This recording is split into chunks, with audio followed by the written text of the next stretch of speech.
Hi, are we live? Okay, Yes. welcome everyone.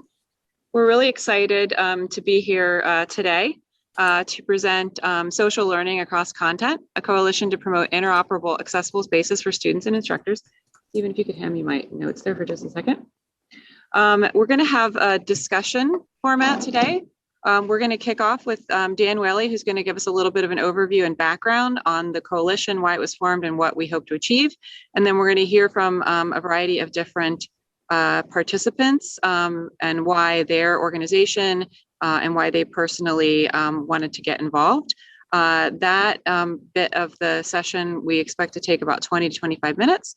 Then we'll do some moderated questions, and we'll take questions from online and from the audience as well. So if you do have questions, we have access to the Pathable chat where our intrepid assistant, Angie, will be keeping an eye out, and we'll try to keep an eye on that as well. So without further ado, I think the next slide, Dan, is the list of presenters, just so folks know.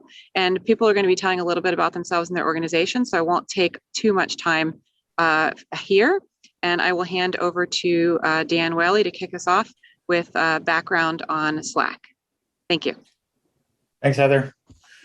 And hello, everybody. None of us dialing in remote here can see anybody there either in the room or remotely. So just want to say hello and thank you all for joining us.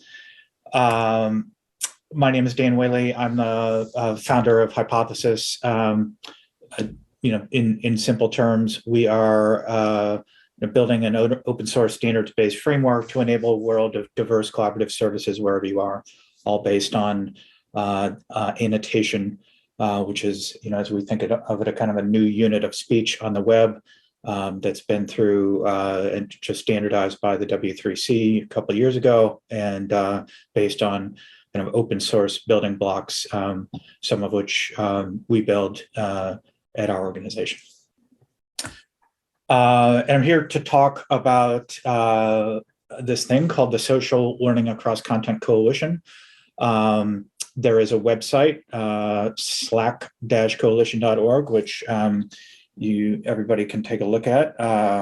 And it has some videos from kind of a brief kind of mission statement about why we're here and kind of what we're about, and then a bunch of videos from members talking about why they're participating in it and kind of what they hope to get out of it and why it's strategic for their organizations.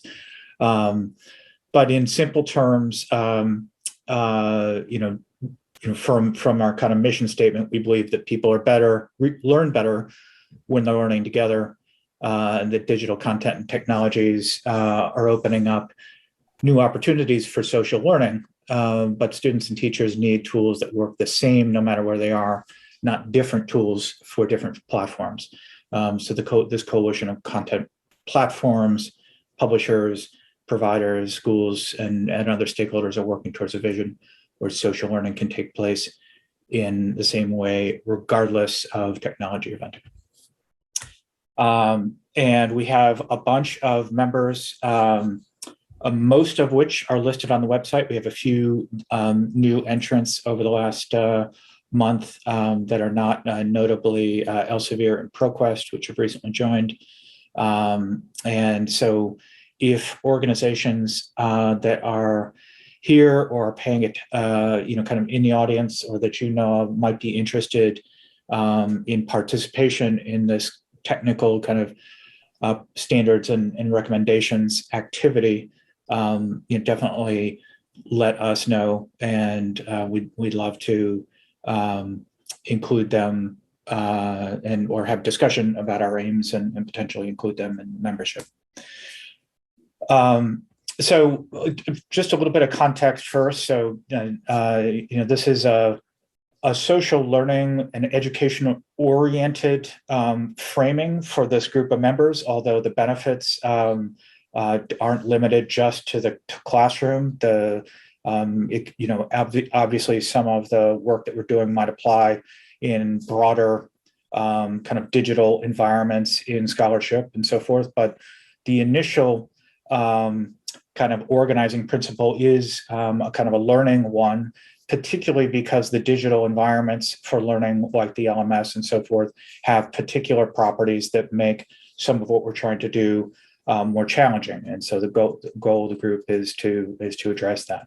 Kind of, I would say generally the context here is that as you know, through the pandemic, but also before, that the trend has been towards more and more interactivity, collaboration, involving digital tools and so forth. And that one of the primary goals of this is to keep students engaged, to kind of make better use of class time, but use classrooms as learning environments in more creative and more dynamic ways, to take advantages of things like peer learning, where students are helping each other, and that interactivity often is tied or benefits from a deeper connection to the learning materials themselves, the content, often text, but some often, of course, video, images, data, and other stuff. And so the problem, and this is kind of originally why we pulled this group together, is that interactive technologies, known in the LMS world as third-party applications like Hypothesis, but also including many others, benefit from that connection to the LMS through authentication, through LTI, rostering of students, and so forth. But the way that LMSs work with these third-party tools really is quite limiting in terms of where that interactivity and where that tool can apply to. It's typically to texts or materials that are stored in the LMS, uploaded as PDFs directly into LMS file systems or into places like Google Drive or OneDrive, et cetera. And so, but a lot of the learning is happening on materials that are outside of the LMS. And so, teachers are linking to material on a wide variety of platforms. Obviously, many of the folks here, EBSCO, Internet Archive, Coherent, Digital, et cetera, ProQuest, Vital Source, you name it. And that those those reading environments or learning environments, content environments, can't inherit those third-party tool experiences. So there's, you can kind of have one kind of interactivity over content that's in the LMS, but you really have a different kind of interactivity in content that's linked where it is. And so from a teaching and from a learning perspective for students and so forth, this makes for uneven experiences. This tool works here, but it doesn't work there. And so the goal that we wondered is, can we solve for this problem so that we can have more of a fluid experience for how these learning experiences happen? And of course, if you think about the number of environments that are out there, it's actually a pretty small number of players kind of control or deliver most of the content to digital content to students in the classroom. LMS environments, aggregation environments like EBSCO and ProQuest, OER content sources, publishers, digital archives like the Internet Archive, digital textbook delivery systems like Vital Source and Red Shelf, et cetera. So we thought, well, there's a small enough number of players, maybe we can start to bring those folks together and have a conversation about how we can work together to improve these experiences. So the goal here is to bring platforms and publishers together to enable these third-party technologies to work across their platforms. We need to first identify what the obstacles are and work towards eliminating those obstacles over the next couple of years. Some parties might integrate some of these third-party technologies natively, but it's really not about a commitment to integrate a particular tool so much as it is about solving kind of underlying technical challenges. We're also, a key is pledge here is that to work in the open and publish the findings, and that there are no fees or membership, financial requirements for members. The ask of the participants that everybody that's joined has agreed to is that that they're understand and kind of agree with the vision, that they will explore what solving these challenges would mean within their own platforms, and then identify and prioritize that work, not according to necessarily any timetable, but just to begin to consider it. That they'll take a kind of collaborative attitude in terms of working with the other members in the coalition, and that they would agree to be public about their involvement. And so the work of the coalition specifically is to work towards a set of technical recommendations that achieve the essential parts of this interoperability vision, to demonstrate some initial examples of that working, and to see if those recommendations can be incorporated into existing standards frameworks like LTI. Just a side note here that IMS has provisionally signaled their interest in forming a working group for social learning, alongside the other IMS working groups like LTI and so forth. And we're in discussions with them about that, and obviously very enthusiastic. And then finally, just a set of the key technical areas that might be examples of focused activity and discussion and discovery that would facilitate these end objectives. So one would be the e-reading environments themselves, the readers. What are going to be best practices in terms of how content is rendered in those readers, how things like selection events over those readers are made available within the context of a web browser, for instance. Also, some coordination of UX and features. So if a tool is a kind of a social learning environment, but the reader also has some of those similar features, you wouldn't want those to necessarily compete with each other within the same session in front from the user's perspective. Authentication is a big area of discussion. Obviously, LTI being the primary environment inside inside an LMS, and so coordination of session state between the tool, the LMS, and the reading environment is something that's not entirely necessarily straightforward and needs some discussion and thinking. There's also a lot of data that can come out of the how users are interacting with these platforms. Sometimes that data wants to be that the institutions and instructors and even the students themselves want some of that data about their engagement.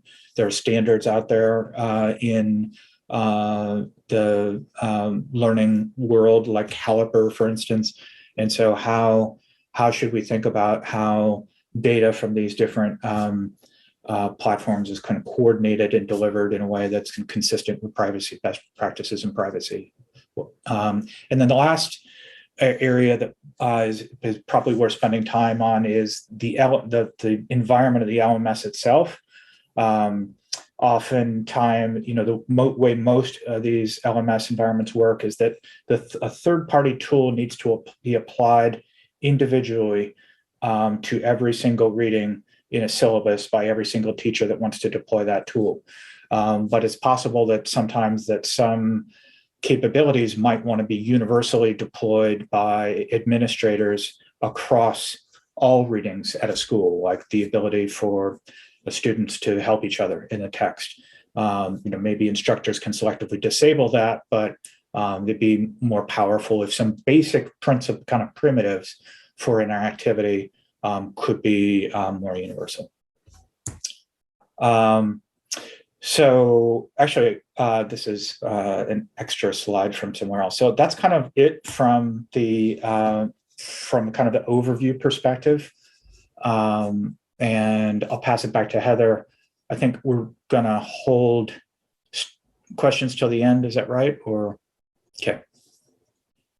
Also, we are looking at the chat in Zoom, and I know there's another session or another chat environment as well. So if people are posing questions, please do so.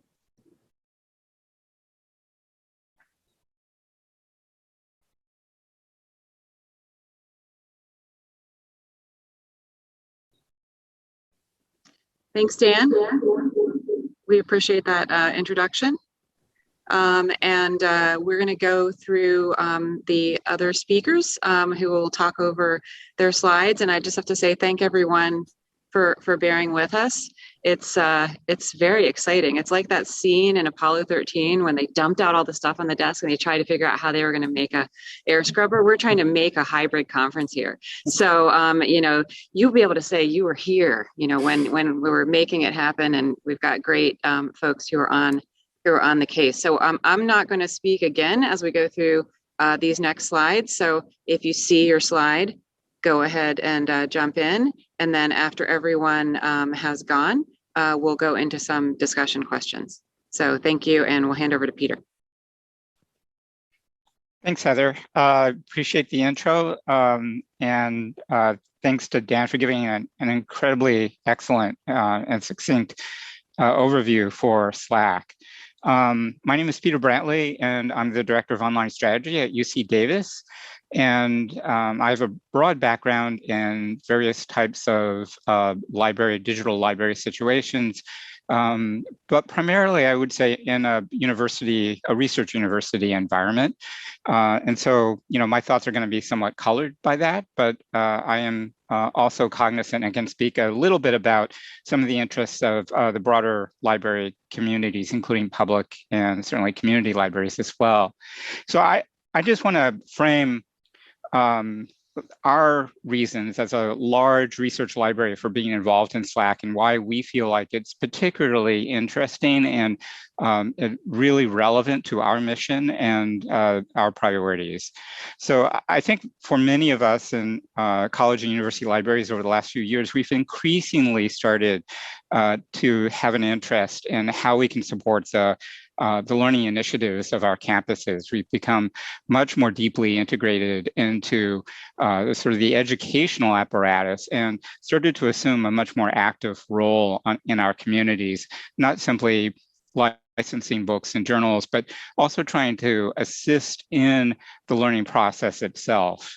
And through that, I think we've become very attuned to student success, how to facilitate engagement of students with the materials that we provide, as well as that are available through the bookstores on our campuses.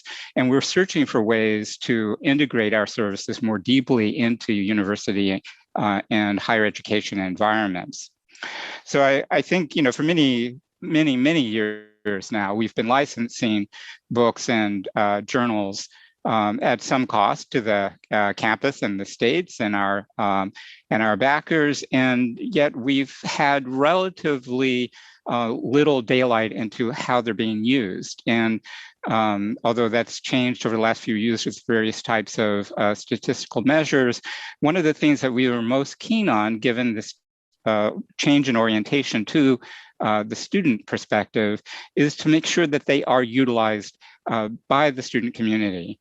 And Slack provides an ability for students to engage across all of these materials without prejudice due to any other proprietary access restrictions. So regardless, perhaps, the kinds of licenses that might be invoked, having a student be able to access a ProQuest book, an EBSCO book, an Elsevier book or journal, and integrate those smoothly into their learning experience counts for a lot for us. It ensures that the investment that we're making in these materials in support of education is is consummated to its fullest extent. And, we want to do everything that we possibly can to further that engagement with that class of materials. I think the other aspect of this that bears tightly for many of us in libraries is that we're increasingly supporting digital course reserves, as well as supporting various types of interlibrary loan amongst our members. But the course reserves particularly, which integrate often very tightly into CMSs, allow us to work with professors to integrate digital learning materials, particularly into a learning environment that's directly accessible by the student. And so here again, being able to facilitate students working across the wider range of materials that we're licensing is really important for us. And working with tools such as on our campus, Ex Libris's Leganto product, mean that materials that we put in there can be accessible for annotation, for engagement, regardless of their source and their license terms. I think another thing that's really arisen over the last year and a half, as we've all struggled through the pandemic and the restrictions that have been established for presence on our campuses, is the value of digital access to materials that historically might have been only available in print. And particularly the initiatives that the Internet Archive launched, and then Lti Trust, which is a consortium of institutions that have contributed materials for digitization and which are heretofore restricted on quite restricted terms, which were loosened a little because libraries had to close.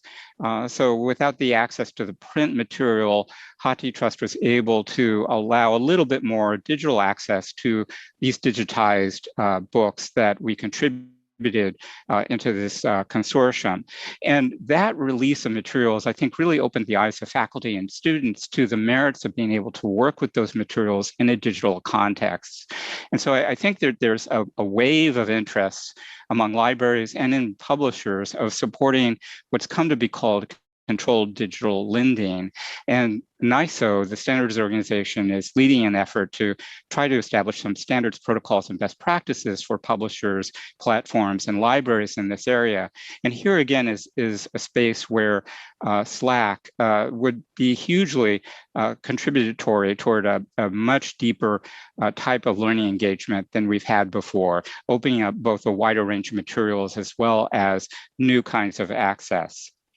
I would also say that increasingly through all of these efforts, libraries are working much more closely with their bookstores, with the provision of materials directly into the classroom.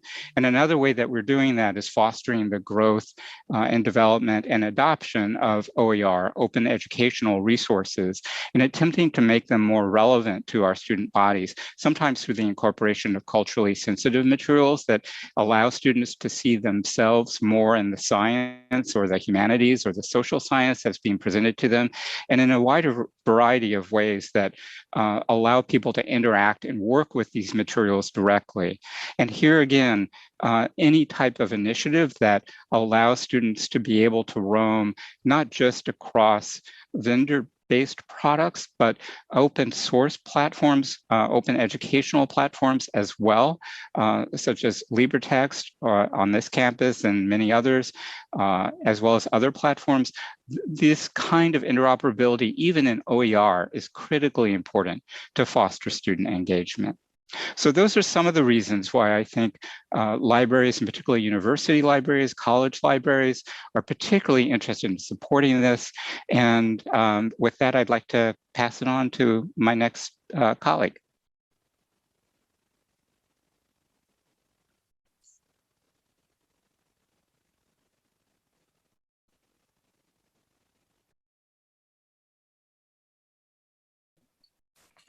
Okay, hi there. My name is Mark Graham, and I manage the Wayback machine at the Internet Archive. Just a little bit of background, the Internet Archive is a 25-year-old nonprofit. We celebrated our 25th anniversary on October 21st. If any of you weren't in the virtual audience watching a little presentation we gave, then I encourage you to go to YouTube and look for the video about that. We are a library. And we do a lot of archiving. and we make books available. We make music available, television that has been archived, television news for the last 10 years plus, et cetera.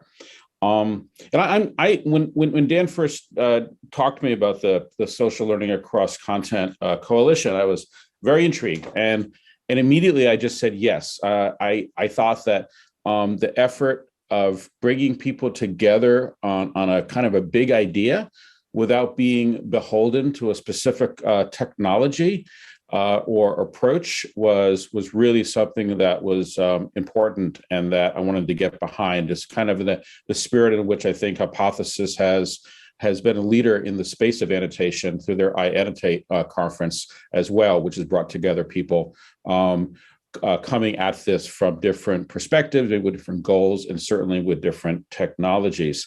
And so with that introduction, I'll say that we're doing a lot of things at the Internet Archive relative to social learning across content.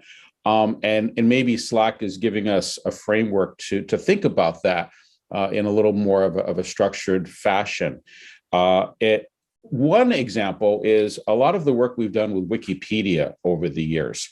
You know, there are north of 300 Wikipedia language editions, tens of millions of articles, billions of links. And one of the issues is that links go bad. The web is very ephemeral. There was a recent report that Jonathan Zittrain and all did that showed that over the last 25 years of outlinks published in the New York Times, about 2 million URLs in total, fully 25% of them were no longer available on the live web. So when you consider annotation, and when you consider citations and making references and including links in New York Times articles or Wikipedia articles, you have to consider the fact that those references and links may not be there and therefore would defeat the usefulness of them. So we've got a number of programs underway to address this. One is somewhat remedial, where we've gone through Wikipedia sites and identified and edited with archive links more than 10 million broken links. We think, however, that is, once again, that's like doing something to fix something that's broken. It'd be better if things were not broken going forward. So we encourage the use of archive or otherwise persistent links. It doesn't have to be the Wayback Machine, perma.cc, and others when doing citing. Another initiative more recently is we've been going through Wikipedia articles looking for where a reference is made to an external resource where there's no link to that resource. So to make it easier for the researcher, the learner, or others, we've been adding links to those resources. And over the last year, our team, as part of the Turn All References Blue project, has added more than 1.2 million links to more than 50 Wikipedia language editions, pointing to more than 350,000 books, and also serials, various publications from journals and magazines, and things like that. I'll just quickly add that we've done many other, some cases experiments, and in other cases programs around adding links to things and to provide more context for learners and others. I just note Snopes had an article out yesterday debunking something, and they referenced 5 books from the Internet Archive in their web article about this. And also our TV News Archive, we work with fact checkers to populate in real time, to annotate the video with fact checks of claims that are made in debates, for example. And I could go on. The one more example I will give, however, we worked closely with the Digital Public Library of America on the Mueller report. And when the Mueller report came out, we noticed there were more than 2,000 footnotes in it, but only about 15 of them were actual links. So we did the research, we found the external references, and we produced new versions of the Mueller report. One is an EPUB, and one is a PDF document with more than 700 links in it. We're able to do all of this work in these cases because the material was open, it was accessible, it was available. But that's not the direction that things are going. And I'm going to leave it at that until we come around for the further comments, and I'll explore that other issue of some of the challenges that we face a little bit later. Thank you.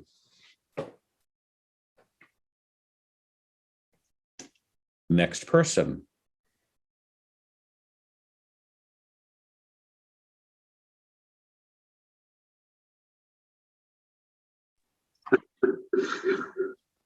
Greetings. Is this on? Great. So I'm Stephen Rhind-Tutt. Like Mark, I was hugely excited when Dan gave me a call and told me about Slack. I work with Coherent Digital. We were founded in 2018 to tame wild content. So what do we mean by that? Well, we noticed that in research and learning, there's a phenomenal amount of content, which from a library perspective is largely wild. It doesn't have DOIs, it's not well structured, it's actually quite difficult to use and deploy. Mark showed some examples of how links aren't working. That's just the beginning. The associated metadata on a YouTube video is lamentable. And as we sort of embrace this problem, we noticed more and more that pretty much everywhere you look, there's large swathes of content that really is being used currently in syllabi across the world, but is largely uncontrolled and unvetted. So our first initiative was in two areas. One was in virtual reality, which not only has challenges in terms of identification and quality control, but format and deployment generally. And the second area we looked at was in the field of public policy. Since beginning, late 2019, we've identified 75,000 organizations that produce research reports of quality. And I think very often we spend too much time focused on books and journals at the expense of this other content that deserves to be treated the same. Much of this content is open, and much of it is very high impact. As I think everybody knows, we have the COPD meeting going on as we speak. Yale published a listing of content that they thought was useful. There was only one journal article on it. The remainder were policy reports. And for many of these organizations, the way they deploy this report, actually they think it's good just to put it on the internet and be done with it. Now, in history, when books and journals were the primary forms of communication, libraries and publishers took care of the structuring of this data.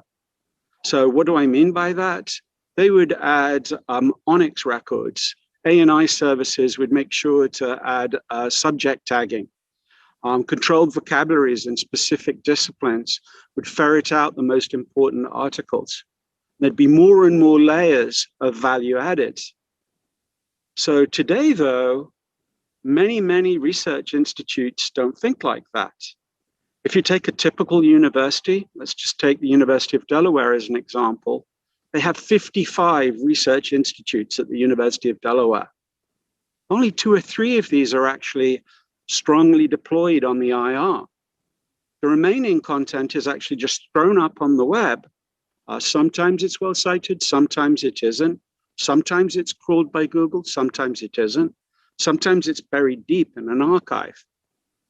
We keep on hearing this. So what Coherent's been able to do is we've currently working with several thousand organizations to make sure this information gets structured. But how can we add more value? How can we actually get it to the next stage so it's properly deployed in research environments and in learning environments? Well, when you're a small startup and you start looking at the world, you start to say, okay, what's out there already? And what we found, in fact, was that almost all the tools necessary to actually do a great job of structuring this data and adding value are there. We don't need a new AI engine. There are plenty of AI engines there that will do topical indexing. When you're looking for named entity recognition, there's no dearth of content. The challenge is it's not coherent. And that's why we called the company Coherent Digital, because our idea was to help provide coherence. So when Dan called me, I thought, aha, here is a group that is going to help provide that coherence broadly in the area of learning. And indeed, this is what we need. Over and over again in history, we've reinvented the wheel in idiosyncratic and siloed ways and not enabled deployment of these tools more broadly. How many handwriting text recognition pieces of software do we need? How many OCR engines? What we need to do is make sure that these items work. In our research, we found that faculty, for example, spend an inordinate amount of time rekeying tables from policy reports. So we actually have licensed a tool that will actually allow the 3 million literature reports that we indexed, any tabular data within it can be downloaded and exported as a CSV. We also give it a unique identifier, so that table can now actually be oriented towards a learning application or another research application. So in a brief presentation like this, I don't really have time to go into it, but what I'd like to leave with is that how many tools in each category do we think we're going to need? Dan works on annotation software. Do we really think that there's going to be 30 or 40 different pieces of annotation software? How often have we logged into the New York Times or, dare I say it, the Charleston website, or Roger Schoenfield's article today in the Scholarly Kitchen, and seen the annotations and commentary at the bottom that is just stuck within a silo? What if this material was actually accessible and deployable in research environments and learning environments far more effectively? So that's why I'm excited to become part of SLAC and to help make sure that this material gets deployed effectively and properly without being prescriptive, mind. We don't have to choose each one, but at the very least, we can be aware of all the tools out there. And before we know it, we'll actually prevent a great deal of wasted money in recreating what others have already created. Thank you for your time.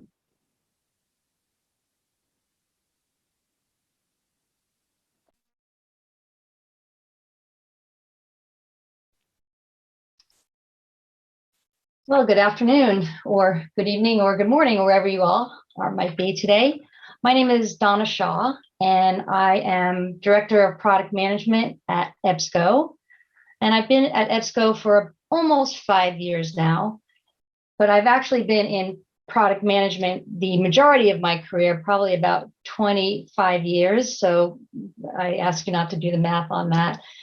At EBSCO, I focus on integrations in our discovery service with third-party products, with systems and services. So for those of you who are not familiar with EBSCO, I imagine most people do know who we are. EBSCO is the leading provider of research databases, of e-journals, magazine subscriptions, and ebooks, and discovery service to libraries of all kinds, whether that be academic libraries, K through 12, public schools, government, medical, and corporate libraries. And what we do is we partner with the libraries in order to be able to improve research and bring that quality content to researchers and combine that with technology so that the user can really find the information that they need when they need it. So EBSCO is a private company. We've been in business for about 75 years, and we're serving the information needs of institutions and organizations globally. So our mission statement, which you can see right here, is about transforming lives by providing relevant and reliable information when, where, and how people need it. And so when I learned about SLAC and the mission of the coalition, I was very interested in it from a particular area that I invest in for our customers at EBSCO. So we have embraced standards like learning tools interoperability.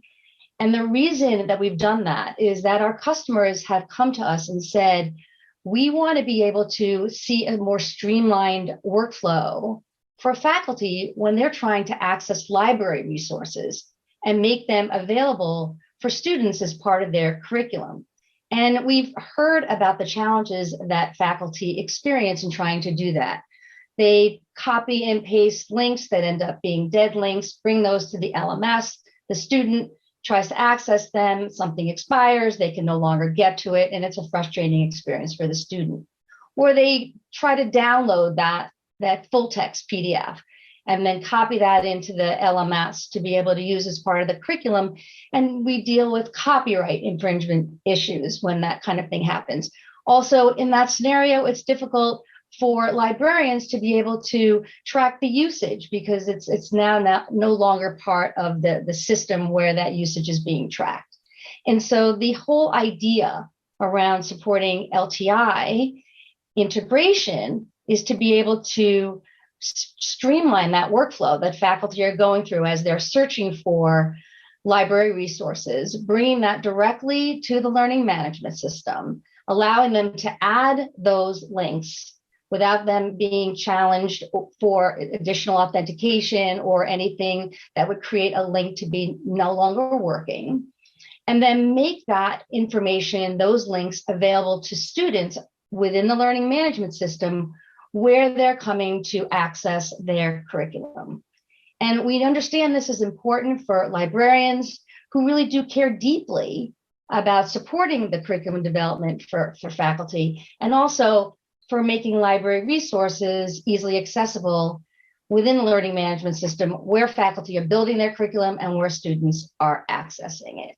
So when Dan and Heather talked a lot about what the coalition was attempting to do and how LTI was such a big piece of that, or one piece of that, we were obviously really excited. And as a product manager in particular, I really like to be able to focus on making the best user experience available that we can do for faculty and students when they want to be able to work with these resources and be able to go ahead and share them and annotate them and bring that together for anyone who is involved.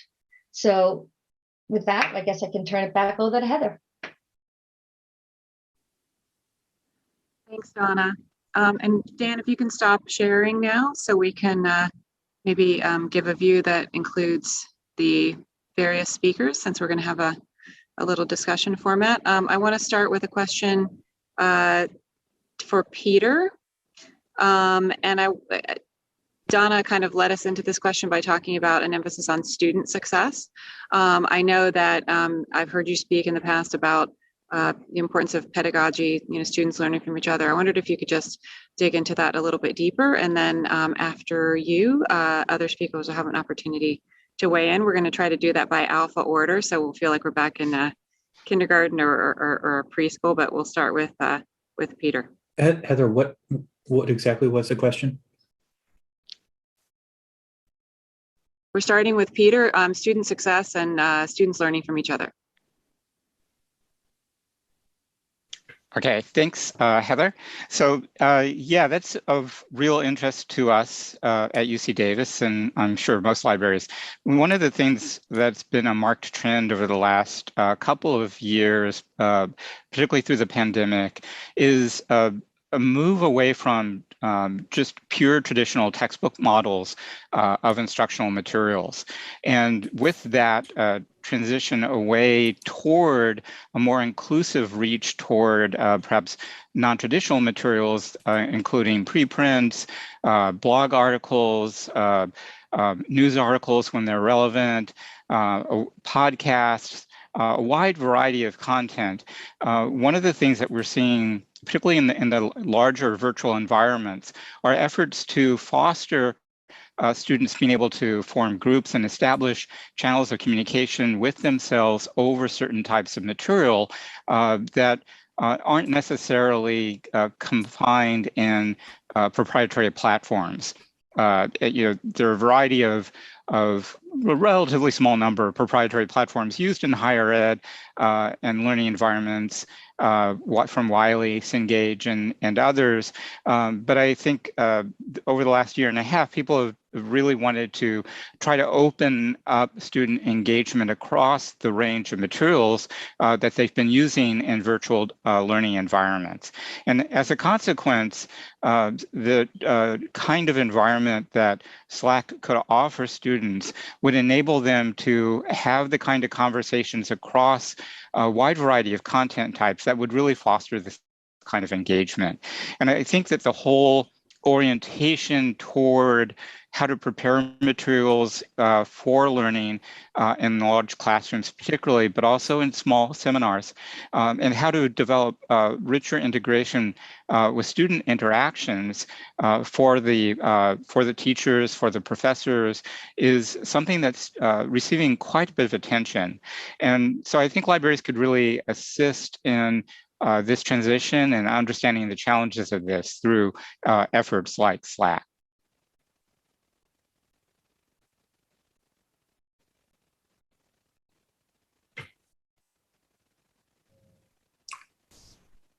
We're going through the alphabetic sequence now. Okay, cool. So I think from our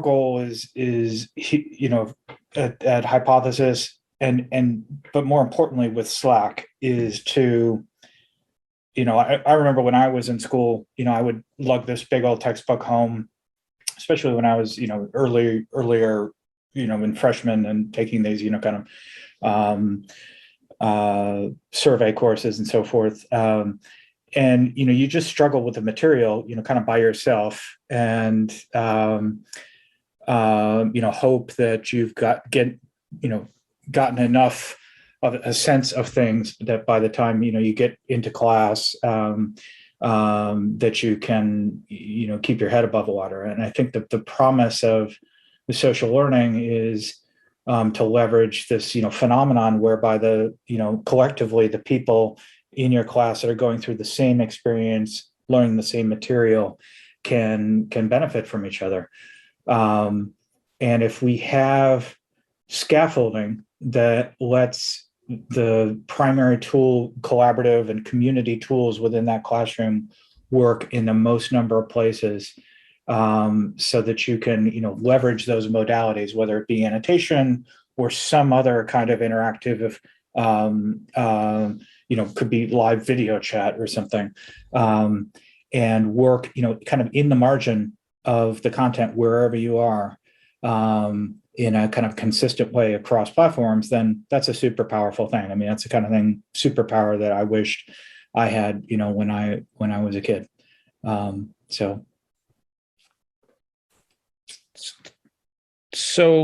I just want to throw out some challenges that I see here.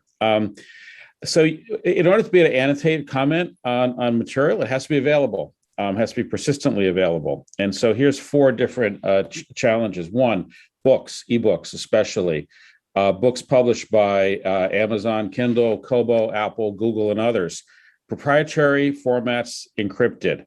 A new book just came out of interest to many people here called Along Came Google.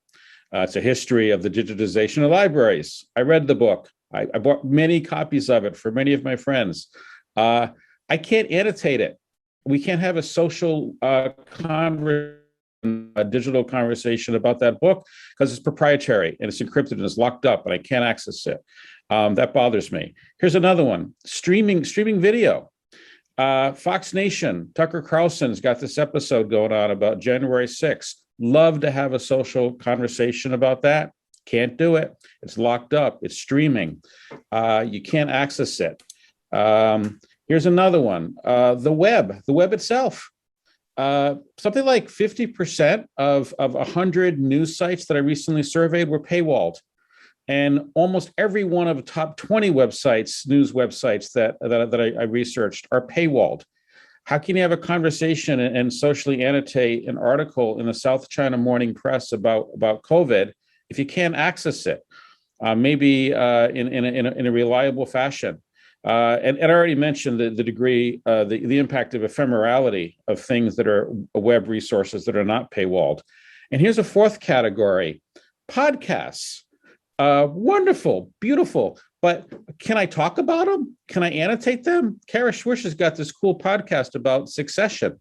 I want to be able to comment on it, but I can only do it within the context of that podcasting system. And yes, I know there's annotation within Kindle, but it's locked up within Kindle. And many of the other platforms that I referenced have proprietary, internal, closed, walled garden kinds of systems. So I think one of the challenges with regard to social learning across content is the accessibility of the content in the first place. And I see the direction going against that. So it's getting worse. It's not getting better. Thank you. And I'd like to work with people on trying to break down these barriers. Sorry, I want to be constructive for a second about this. Yes. So if you'd like to collaborate with me about breaking down some of these barriers, mark@archive.org. Thank you. I'd like to agree with Mark on the breaking down of barriers for accessibility. I think that as Slack, as a group, that we have another interesting challenge as it pertains to accessibility. It's sort of that expression of, if you lead a horse to water, will they absolutely and necessarily drink, right? So our challenge will not only be making it accessible, but we need to do it in a way that's usable. Again, I'm bringing my product management hat on here, but I think this is an important thing for us to remember as we start to go down this path, that we want to make sure that we're providing a solution, whatever that might be, across all of our tools, across all of our content, whatever it is we're talking about, that our users can be able to embrace easily without having to go through hoops to do it, without having to step through 10, 15 steps to be able to accomplish their end goal, whether that be finding content, accessing content, being able to comment on it and work with their fellow students on being able to accomplish their task. So to me, I think there's a very important piece there around that for accessibility.